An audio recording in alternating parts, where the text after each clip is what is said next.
This is going to make you very uncomfortable. We could have got snatched so goddamn quickly. Most of the people there bought drugs from me. It all makes sense now. Red Roof Inn? No, a Knight's Inn. Oh, even classier. My dad wants to know how old you and your sister are. That motherfucker has to register by zip code. And I was like, oh, that was weird. I was court-ordered to see 2 psychiatrists and a therapist, except for they did say I was amazingly well-adjusted, which is a fancy way of saying, this motherfucker's in some fucked up shit. My friend Valerie says I have amazing coping skills. And I'm like, that's a very kind way to put that. Because I asked him after he spoke with me for 3 minutes after talking to mom for like 2 hours. If you just want to fuck my mom, it's fine, but why do I got to be in the room? Of course, you mess that up, it could kill her, so you got to be really careful on how you dose it and how you time it up. Do people really live like this? And if you're really, really good and mom and dad have like a lot of extra money, you could get a 15-cent can of Shasta. Freaking kid was loaded. His parents, like, they had 2 working vehicles, one for each of them. They had a garage door that automatically opened. Is that the one next to the KKK house? Hi, and welcome to part 2 of our series on the time in Grand Haven. Now, this is the conclusion of our episode. So if you haven't listened to part 1 yet, go back and listen to that first. Otherwise, you're kind of picking up in the middle and you might not catch all the references and so on. But I totally finished answering all of Sandra's questions right about now. Well, before we get too far ahead of ourselves, Yeah. I have like 4 more questions for you. Fire away. Okay. What's going on here? So what was a positive to this situation that we found ourselves in with Grand Haven? How did this benefit you in any particular way? Oh my God, yes. Did it teach you anything that you're now utilizing all this? And I'm not just talking about, selling things you can't find at Walmart. Yeah. Not just my farmer's market Give me a bullshit skills. answer and then give me a wholesome answer. Oh, yeah. So it actually, no, in all seriousness, it was, in hindsight, one of the best things that ever happened for me. My entire life, I've just had adults tell me that I'm, stupid, too smart for my own good. I'm an asshole. I don't know what's going on. I don't understand things. I can't take care of myself. I'm from the time I can remember, I was always a worthless, no good piece of shit. Well, adults don't like it when you put them in their place, like, all the time. Exactly. So I was always so confused all the time. I'm like, what is it I don't get? Why is it you can't treat me like an adult? Why is it you tell me my opinion doesn't matter? Why is it you tell me, I don't have enough life experience to do anything? Not just in Grand Haven, but prior, but whatever, that's a different thing, was able to make sure that 3 kids were dressed, fed, medicated legally and appropriately with life-saving medication, and taken care of. Made sure they had clothes, made sure they had food, made sure their homework was done, and take care of all these things. I was able to do all those things. And Grand Haven proved that I can do it entirely on my own while managing somebody with what we would now call a health issue. And so that instilled a lot of confidence in me that I never had a reason to have before. So that's why you kept doing it. Yeah. Well, we don't have an episode on my marriage, do we? No? Okay. I was mostly just referring to before you moved out, got married, all that. Oh, yeah. That you just continued to take care of us because you were good at it. Well, it was the first place that I found that I had value. And it was you can say you're good at a lot of different things. Like, for example, art. We know you're good at art because when you get done doing it, you look back and you're like, you can look at what's done and say, you goddamn right, I'm amazing. There's no question here. You know that. And the things I were good at, right? I mean, programming on an Apple IIe computer, nobody gives a shit. It's a green screen with white text. Nobody cares, right? So this was the first thing I was able to do that I was able to point to and be like, no, the proof is there. The proof is right there. Alive. They didn't kill each other. Sandra's somehow still alive. It didn't matter. And, you're right. I continued doing that even after I moved out. You sure did. And didn't have to. It would have been a lot easier not to. And a lot of people looked at me really funny when I'm like, hey, guys, before we drop this acid, I got to go check in on my siblings. I got to be responsible. And they're like, what? Was they're about ready to drop some blotter acid in their face. And like, don't you have parents? Like, yeah, fun story. Anyway, we need to make it stop. So, again, I'm not saying I was perfect but anyway, to answer your question, it gave me the confidence first time in my life that I was on the right path, doing something right.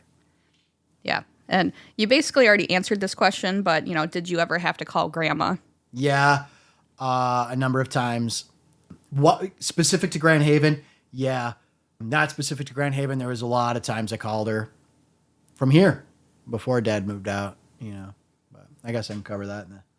And that's our dad's mother. Yes. To that side of the family, that she if it wasn't Ryan, after my mom divorced him and kicked him out of the house, it was now up to her to be fielding all of his irresponsibility and trying to hide it from the masses of Fremont, because she's a proud woman, proud of any status she could acquire as a farmer / road constructor's wife, and they built a wonderful life together, but their kids terrible. It's very bizarre because just real quick before we're going to talk about our family later, but like our grandparents are the classic love story. They met in school. They were high school sweethearts all throughout. They got married like right when grandma was out of high school. Little town, little story, little white wedding at the Newego Chapel. And because he was in the military, he was a Marine. And they moved to Oceanside because that's where he was being stationed after they got married. And when she got pregnant right away, that was our dad, was her oldest child. And so he was born in Oceanside. And that was like 58.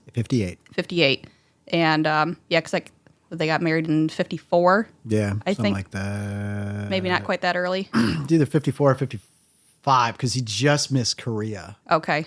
And Korea was 50 to 53. Yeah. So, I mean, they just had like this very classic Americana relationship and story, just a product of their time. And our grandfather passed first. Our grandmother is thankfully still here. Mm-hmm.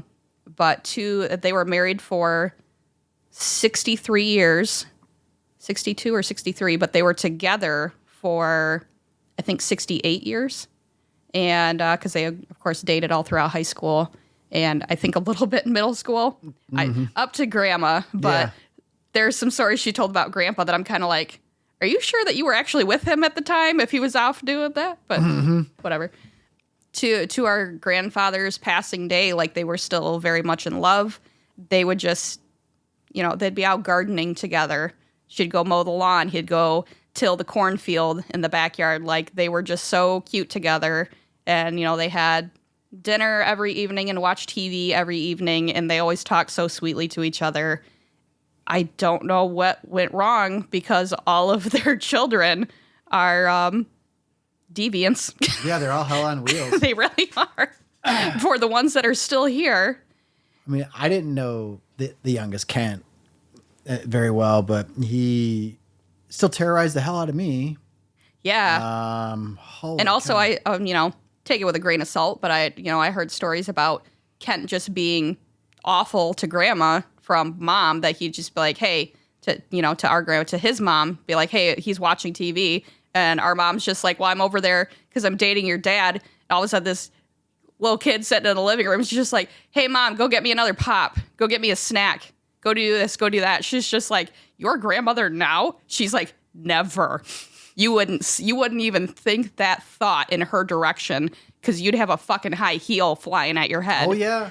And they hurt, and she can hit you while you're going down the stairs when she's in the kitchen. Yeah, that's the other thing. Despite the beautiful, relationship they had together, that love was completely used up between them and was not spared for the rest of us, because this was not the sweetly grandma that you would bake cookies with and she'd come pick you up and you'd have a day with grandma. No, absolutely not. If we're spending the day with grandma, it's because she's going to church and she is making sure that your necktie is on straight, that your curls are in the right place. And she's just like, and don't you fucking go outside right now and go play. You are in your church clothes. You will be respectful. She's like, you will go sit down at the dining room and do nothing. And she's like, don't even look at the TV. She's just like, I'm not programming it to go to Nickelodeon. I don't have time for that right now. Oh my God, the TV that was like Battleship. So despite our grandpa being a Marine, our grandma was the drill sergeant. Oh, absolutely. She was to be feared, and she was feared. It was really... And yet she wound up with 4 kids that were, they were something. Uh-huh. And I say 4, not to ruin the surprise, because there's only 1 left. Yep. So, oh well. She had 7? 6. 6 altogether. Mm-hmm. And now it's the one that's left. Correct. Because it would have been, Dad, Dale, Carla, then it was Troy, and then Kent had Kevin, the twin, but the twin didn't survive birth. Right. Carla, so, yeah. Yep. Mm-hmm. And Grandma told me the story that when she and Grandpa were living in Oceanside, she had got pregnant pretty quickly, but her and some girlfriends went trail riding, horseback riding, and her horse got scared by something. She fell off the horse. And, so she wasn't pregnant yet. Mm-hmm. This was like weeks before she had gotten pregnant. And the doctor told her, he's like, the way that you fell, he's like, if you were pregnant, you would not have been after you have come to see me just now. So it's kind of interesting. The person possibly that fucked up her life the most, as well as everybody else's, missed his window to possibly be not such a burden. But wow, could possibly have been replaced with someone else who was worse. So I guess you never know. Yeah. Well, with the way the dice roll in that family, holy cow, man. Hi, you big oaf of a dog. What are you doing up here? Okay. Yeah. Oh, got some more questions? Yes. Oh. Okay. So tell me a story about Christina during this time. Like for the audience at home, he made the most exasperated face I have ever seen. Okay. So first off, I love my little sister, Christina. May her memory be eternal. Wow. Sandra was always hell on wheels. Christina could best be described, as the kids would say today, extra. Her favorite color was clear, so let's it can be any color. Yes. So let's use that as a jumping off point. Oh, yeah. And that was real. That was a real answer. Happened. When he asked Christina, what's your favorite color? She said, well, I really like clear because technically it could be any color. And it's like, honey, no. You misunderstood the assignment. Yes. Oh my God. That was at Grandma Lois's, as a matter of fact. She said that in the kitchen. That was, explaining why it was inappropriate for her to run off into the woods with that kid, Ryan. Oof. So you see the stories that Sandra told you, which are absolutely correct from her 7 or 8-year-old brain. However, the reason why Ryan was at our camper was because he didn't want to go home because he wasn't safe there. He never came out and said that, but that was the quiet part that did not have to be said out loud. So no, I did not want him running off and just him and Christina into the woods. There was a lot of concerns with especially the families that were out there, because nobody was out there purely because, just some bad luck. Most everybody was there because they were their bad luck. and they were going to continue not getting out of their way, whether or not they had children to be responsible for or not. So that was probably the most interesting, because I couldn't be like, hey, I'm not sure if your friend's just getting beat or if he's being molested, but either way, I don't think you should go out into the woods alone with him while he relieves his frustrations. Also involved having to threaten that young boy. I believe it. Because he did not pick up on subtlety. No. And I was pretty blunt with him. I said, look, if you find yourself in trouble, come find me. Because I don't think anybody had ever offered that to him in his life. Right. He didn't. I hope he grew up, was able to get over whatever was going on and is well adjusted. But, that was probably the most frustrating thing about being there. And as far as lessons learned from being there was, I also learned you can't save everyone. Mm-hmm. I eventually had to learn I couldn't save my dad. I couldn't save that kid or some of the other ones that were there. But there were some people I could help. And so I was there. Girl I was hanging out with all the time there. I was great comic relief for her sister, and her mom. They were there. Her mom, God, I can't remember her name. Anyway, not the point. She had left an abusive relationship. She was getting the shit kicked out of her every night. And one night she just threw the kids in the car, and it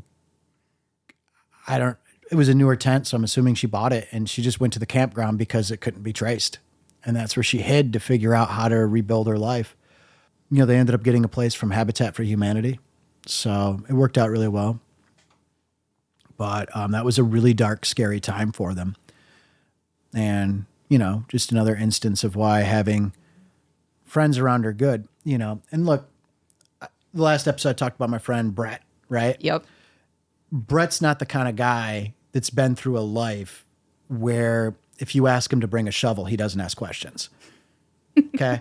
The street urchins we were with, they knew better than to ask too many questions. Mm-hmm. So if this car pulled up that we all knew to be on the lookout, the older kids and adults knew to be on a lookout for, no one was calling 911 from a payphone. Uh-huh. And that was good. It provided some security, provided the stability for, them to make a plan and execute on it. And they did. They were left alone after that. It was good. They made a good clean break, started over their lives, and it turned out really well. So, that's good. Did I miss any questions? So my last question, this situation, Dad living in Grand Haven, him kind of doubling down on his bullshit. Was there any reaction said to you or us in general from outside family members? Were they just kind of like, oh, that sucks? Or did they offer, like, not necessarily a place to stay, but like any advice as far as like what any of us could be doing, what you could be doing? Or was it very much like they just kind of looked the other direction in a hope that we didn't ask anything of them? Yeah, so I'm mostly just talking about like mom, not just like Dale and that, but I'm also talking about like mom's side of the family. Yeah, mom's side of the family is we'll discuss on that episode, but they very much bad things don't exist. Mm-hmm. That's still a theme. That is still very much a theme. Certain things that offend sensibilities just are never talked about out loud. And so, no, they never offered any help because that would be acknowledging that there was a problem. And that was never going to happen. The only one that offered help was Grandma Lois. Yeah. Grandpa Bill at that time was so far past giving up on Dad. Yeah. If I called him, he just would have came and picked us all up. Yeah. That would have been the end of it. Mm-hmm. But I also knew that if Dad lost us too, that, at this point in time, Grandma wouldn't have any children left. Mm-hmm. We were the last anchor point he had, the last reason to come home. And so I wasn't willing to pull the plug. So Grandma was the only one I could call. I did call Misty a few times. Okay. across the street there. Yep. I don't know. Should we interview her? She offered. Should we call her right now? I should. I got 3 microphones. Shit. What are we even doing? Oh my God. Be like, your kids are old enough to babysit themselves, bitch, come over. Oh my God. And you know what else too? Is for the next one where we talk about the crack house, not a crack home. She was there for a lot of the stuff. Oh, fantastic. She witnessed a lot of the stuff. Maybe she should come over. There were times I went over to her house bloody and she was the one talking me down from the ledge. Through some serious mental health issues, I might add. But she was there. The reason I was able to be there for Sandra, David, and Christina was because I did have a sounding board of my own age, and it was Misty. You know, there was so many times I just wanted to go play in traffic, see how many Vicodin I could eat. I mean, that was going to be my destiny anyway, right? Van Dykes die young. Right. Males do anyway. It's a requirement. So I wasn't going to live to see 20 anyway. So why sit around and spin around the drain? And that was Misty who talked me through a lot of that stuff. So, you know, hey, more power to her. So yeah, we actually should probably try to convince her to come over. Well, shoot. Yeah. It's not like she's far away. No. She's all the way across. Could probably open that there window right there and be like, hey. Yeah. Come on over to this holler. Hey, bitch. Be perfect. Yeah, the only thing, I got a microphone, and the only thing I'm lacking is a mic stand, but I'm sure we could engineer something. I'm sure there's an object in this house that could double as a device such as that. I mean, in this this episode of Hoarders, I'm sure there's a mic stand here too. Left over from Dad's garage band days. Probably. You know, when the hair was a little longer. Uh-huh. The guitars were just a little louder. And the drugs were still the same. Uh-huh. Wow, we got new drugs now. It's an expanded menu. So, oh yeah, okay. So did I answer that question? I don't remember what it was now. Just outside family reaction. Oh yeah, so that was it. I mean, Uncle Jim, the only thing he had to say to me was, I mean, because he lived all the way out in Missouri. Right. So the only thing or Kansas City at the time, Kansas, but the only thing he had to say to me was, you know, just, hey, take care of the home team first. You can't save everyone. And I was determined to try. And, yeah, he was right. It damn near killed me. So the one person giving practical advice. So, he was pretty solid for that. The only problem with calling him is it was long distance. So right. That was still a thing. Even if you tried to use 10-10-220 first, it was still expensive. I do remember when I was in high school or like the first year in college, he had called here and it was such a brief conversation, but I remember it so clearly. He called, Mom was not here. He was calling to talk to her. Mm-hmm. And I picked up the phone and I sound very much like my mother on the phone. Mm-hmm. So first he started talking, I was just like, oh no, this is Sandra. And he and I did not have a relationship, rapport, we just don't know each other. I've hung out at his house a couple of times. He's the one from the first episode that we went to the grocery store and his wife the time bought me a RC inflatable raft boat to play with down by his big boat. But yeah, by his yacht. By his yacht on Lake of the Ozarks.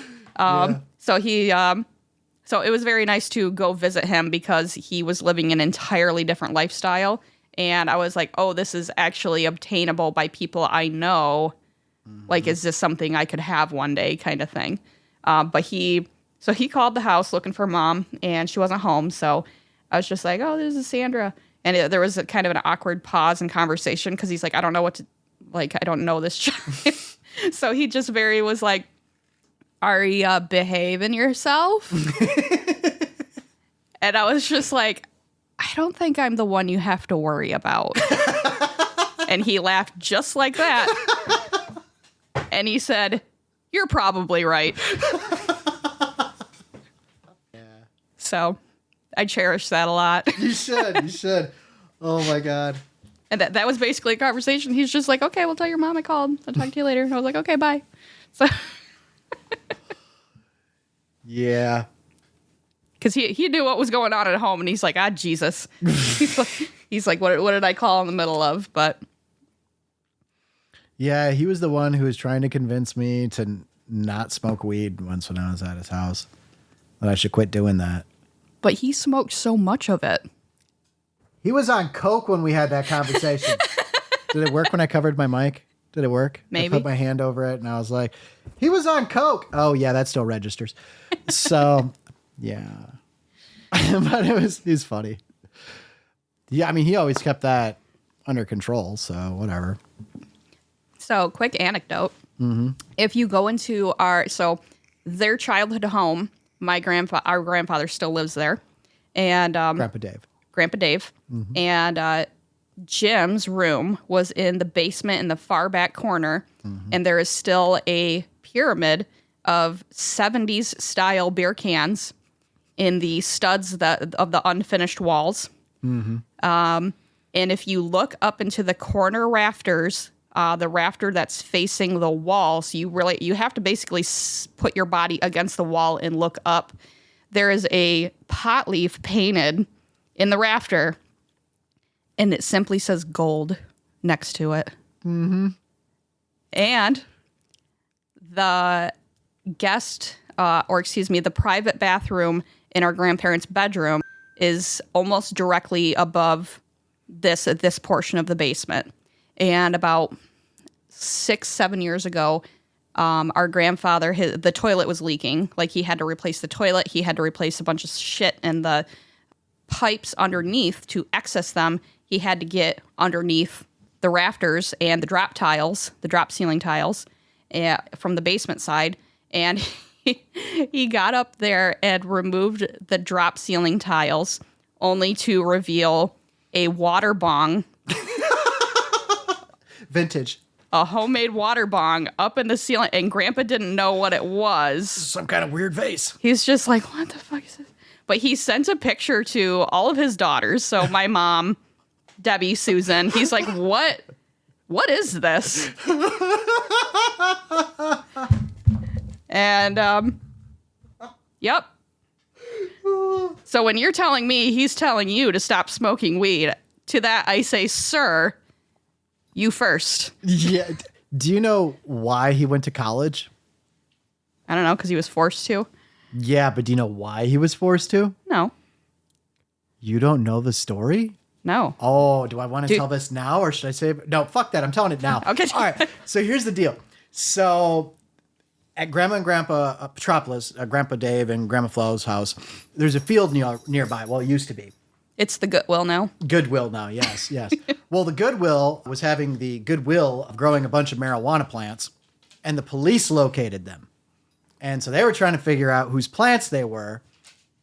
And Grandpa Dave goes to Uncle Jim and says, hey, those your plants? To which he says, I don't know. Guess they could be. And he says, oh, well, it could be time for you to go. And sent him to technical college down in Ohio. That's how we got his associates. That is the reason why our first relative went to college. Wow. And he thrived. Oh my God, yeah.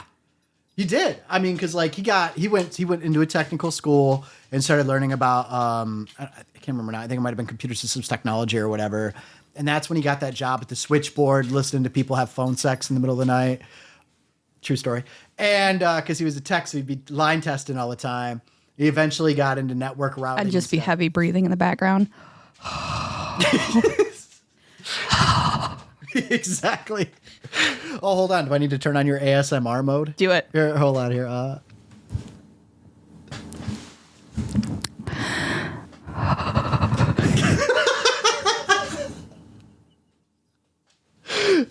Oh my God. Oh my God, that was amazing. Oh. All right, you're off ASMR mode. Beautiful. But yeah. I wonder if he ever got on there and he was like, sir, please insert 25 cents for an additional 10 minutes. I mean, I would have. If he had this switchboard, there's 100% there's no chance. way. Because, by the way, are you going to call and be like, so I was rubbing one out while talking to my old lady over the phone, and we were talking about nasty stuff, and somebody got on there and told us to insert 25 more cents. Nobody's making that call, you know? He would be an absolute menace. Oh, yeah, he was. He told me about some of the stuff he did on there, but yeah.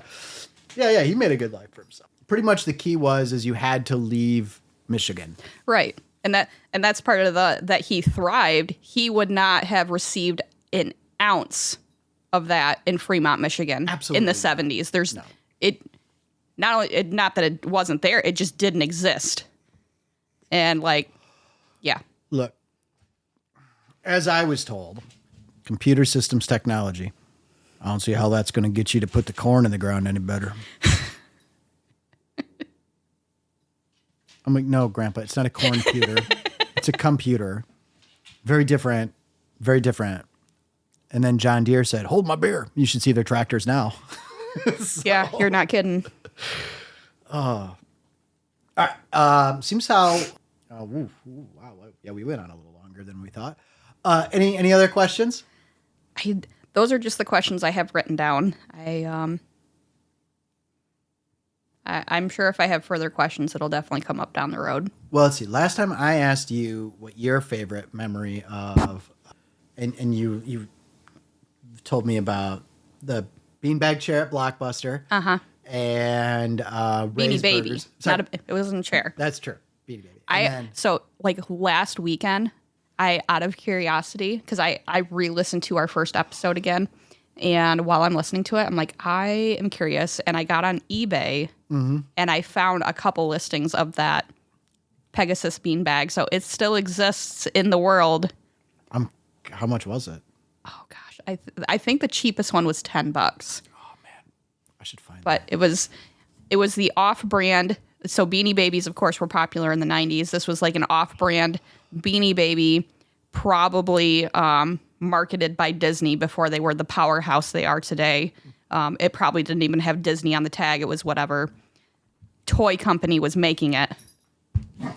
No, you were watching, you got some, when you rented one of the tapes, you got some, I thought it was My Little Pony or something. Oh, was it a promo? It was. I mean, but they sold the toys for it.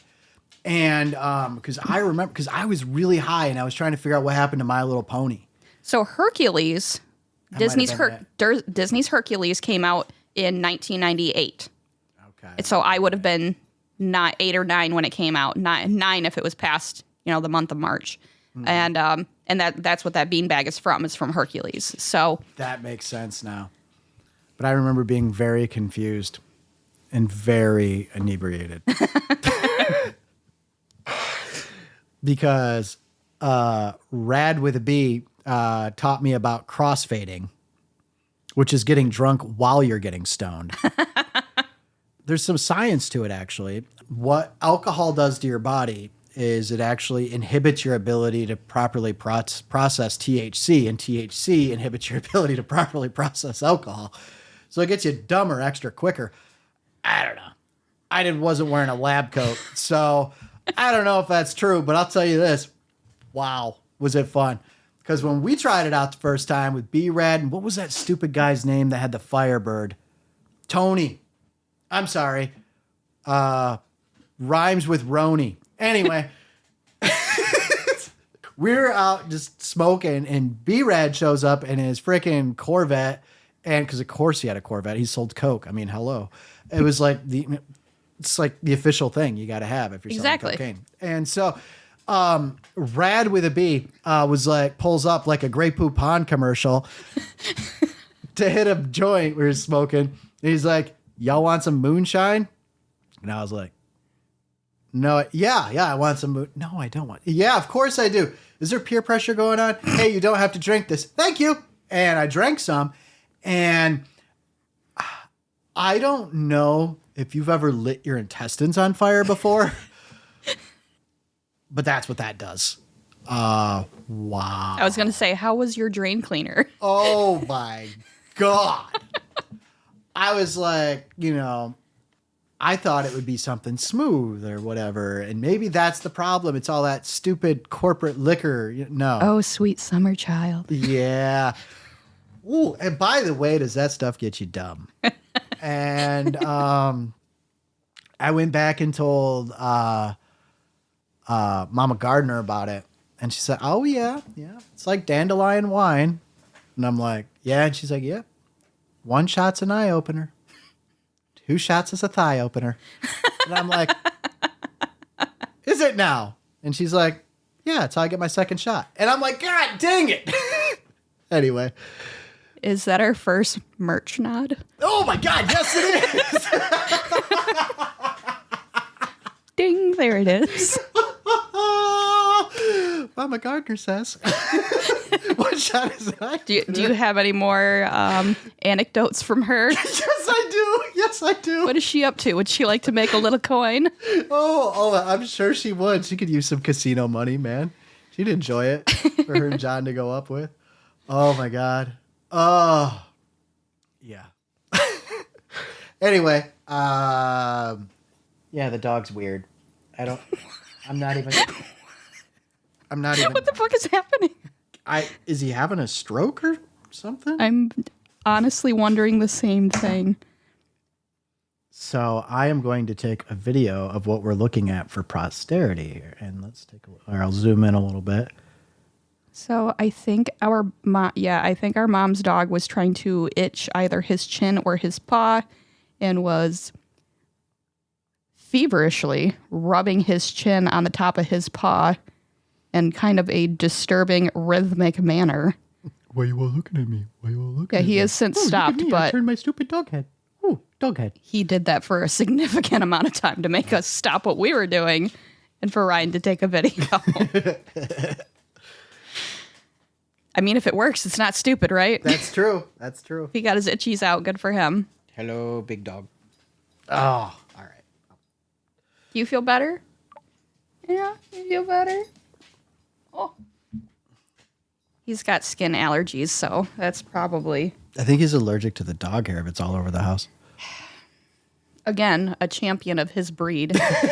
Yes. Got to get this specialty medication and dog food so he doesn't have all of his hair fall out. Poor puppers. Oh.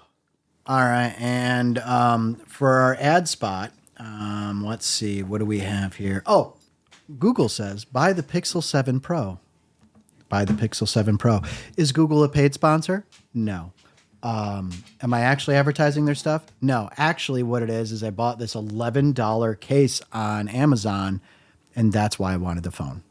So it's really beautiful. Thank you. It's a shade of Kool-Aid grape. It is. It is a lovely purple, and it's got dog hair stuck to it, so that's great. Thanks, Samson. Anyway, if you'd like to be a sponsor, we probably won't read your stuff. And if you do sponsor, we'll probably just make fun of whatever product or service you do provide. But we'll be happy to take your money and cash the check. So if that sounds intriguing to you, please hit us up. This week's sponsor is BetterHelp. We've been in need of their services for years. Yeah. Yeah. Before BetterHelp, the only way to get therapy was dodging projectile pennies the train was running over.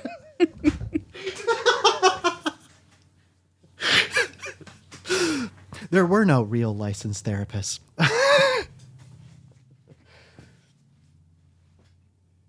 Oh, all right.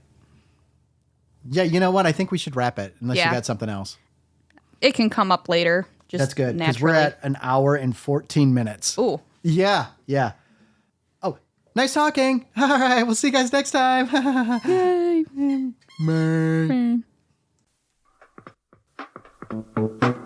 If you like the podcast you just heard, please like and subscribe. If you'd like to support the show, check us out at patreon.com/pessimism and Pop-Tarts. There are special benefits for members, such as ad-free listening, early access, and free and discounted merch for members. There's a plan for any budget, from tent campers to those of you MFers throwing around RV money. You can also get the latest updates on our website, pessimismandpoptarts.com. Whether you're a patron or just like the show, please tell your friends. And if you hate the show, you know what? Tell your enemies, because frankly, they sound awesome. Anyway, until next time. And more amusing. But why can't you just be cool?